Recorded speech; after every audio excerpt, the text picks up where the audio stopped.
Hi అండి, welcome back to our channel అమ్మ చేతి కమ్మని వంట. ఇవాళ రెసిపీ వచ్చేసి ఆంధ్ర స్పెషల్ ఆవకాయ పచ్చడి.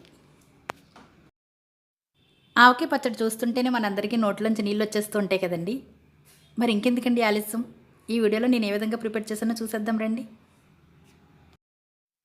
మొదటిసారి పెట్టేవారైనా ఈ కొలతలతో ఒకసారి పెట్టి చూడండి. సంవత్సరం పాటు పచ్చడి కలర్ చేంజ్ అవ్వకుండా, ముక్క మెత్తపడకుండా అన్నీ కరెక్ట్ కొలతలతో సమానంగా ఉంటుంది.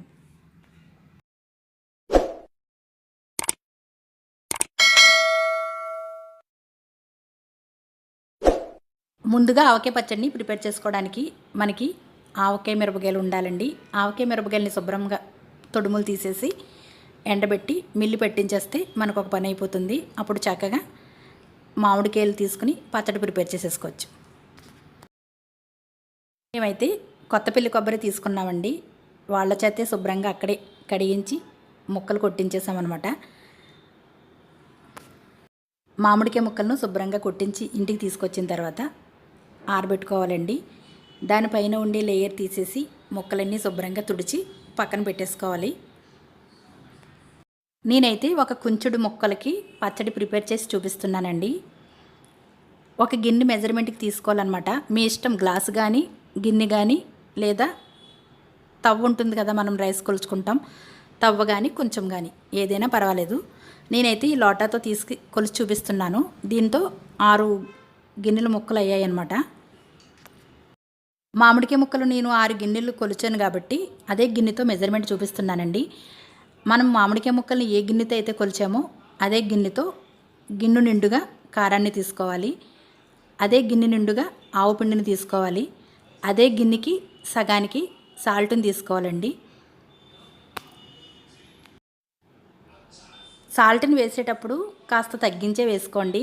ఎందుకంటే 2 రోజుల తర్వాత మళ్ళీ పచ్చడి కలుపుతాం కాబట్టి అప్పుడు చూసి ఒకసారి వేసుకోవచ్చు. ముందుగానే మనం సాల్ట్ వేసేస్తే ముక్కకి ఉప్పు పట్టే అవకాశం ఉంటుంది. ఆవుపిండి కారం 2 సమానంగానే ఉండాలండి. సాల్ట్ మాత్రం సగం ఉండాలన్నమాట. మీరు 1/2 టేబుల్ స్పూన్ పసుపును కూడా వేసుకోండి. నేను మిరపకాయలు మిల్లు పట్టించేటప్పుడు పసుపు కొమ్ములు వేసి ఆడించేస్తాను.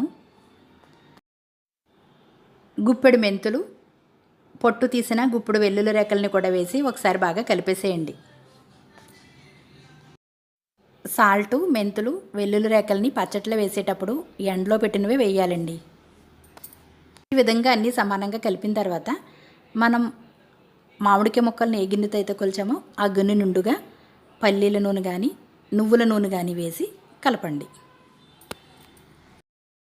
నూనె వేసిన తర్వాత మామిడికాయ ముక్కలను కొంచెం కొంచెంగా వేసుకుంటూ కలిపేసేయండి. మనం పచ్చడిని కలిపేటప్పుడు గరిటెతో కన్నా చేతితో కలిపినట్లయితే అన్నీ సమానంగా కలుస్తాయి. పచ్చడిని ఈ విధంగా కలిపిన తర్వాత ఒక గాజు సీసా కానీ జాడీ కానీ తీసుకోవాలి. నేనైతే జాడీ తీసుకుంటున్నానండి. దీంట్లో అడుగున కొంచెం ఆయిల్ వేసి ఈ పచ్చడిని అందులో వేసి పైన మూత పెట్టేసి అలా ఉంచేసేయండి. ఈ జాడీని 2 రోజుల వరకు కదపకండి. పైన క్లోజ్ చేసేసి ఓ పక్కగా పెట్టేసేయండి. జాడీ పై వరకు వేస్తామా, మరుసటి రోజుకి సగానికి దిగిపోతుందండి పచ్చడి. 2 రోజుల తర్వాత జాడీ మూత తీసి ఒక పళ్ళెంలోకి తిరగబోయండి. పచ్చడి సగానికి దిగిపోయింది. ఇప్పుడు ఈ పచ్చడిని ఒక పళ్ళెంలోకి తిరగబోసి ఉప్పు, కారం, ఆవుపిండి ఇవన్నీ సమానంగా కలిసే విధంగా కలిపేసేయండి.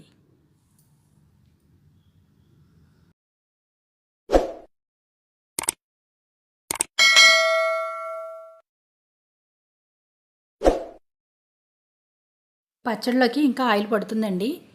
ఆవకాయ పచ్చడిలోకి ఆయిల్ ఎక్కువగానే ఉండాలండి. అప్పుడే పచ్చడి పాడవకుండా ఉంటుంది. ఉప్పు, కారం అన్నీ సమానంగా సరిపోయాయండి. నేనైతే ఇంకేం వేయడం లేదు. ఒక్క నూనె తప్ప ఇంకేమీ వేయలేదు పచ్చడిలో. పచ్చడిని ఈ విధంగా బాగా కలుపుకున్న తర్వాత ఈ పచ్చడిని ఒక జాడీలో కానీ ఒక గాజు సీసాలో కానీ కొద్దిగా ఆయిల్ వేసి పచ్చడిని వేసేసేయండి. ఈ విధంగా మనం పచ్చడిని ప్రిపేర్ చేసుకున్నట్లయితే అస్సలు పాడవదండి. సంవత్సరం పాటు కలర్ చేంజ్ అవ్వకుండా, ముక్క మెత్తబడకుండా టేస్ట్ అయితే చాలా బాగుంటుంది. పక్కా కొలతలతో ఈ విధంగా మీరు కూడా పెట్టి చూడండి. నేను పచ్చడి కలిపేటప్పుడు ఉప్పు కారం ఏమీ వేయలేదండి, ఫస్ట్ సారి వేసినవే అన్నీ కరెక్ట్గా సరిపోయాయి. నూనె మాత్రం వేసుకోవాలండి, పచ్చడిలో నూనె ఉంటేనే టేస్ట్ బాగుంటుంది, పచ్చడి కూడా పాడవకుండా ఉంటుంది. అంతేనండి, మా ఇంట్లో అయితే ఆవకాయ పచ్చడి రెడీ అయిపోయింది. నెక్స్ట్ వీడియో ఇంకొక పచ్చడి వీడియో వస్తుంది, చూడండి. ఈ వీడియో కనుక మీకు నచ్చినట్లయితే లైక్ చేసి మీ ఫ్రెండ్స్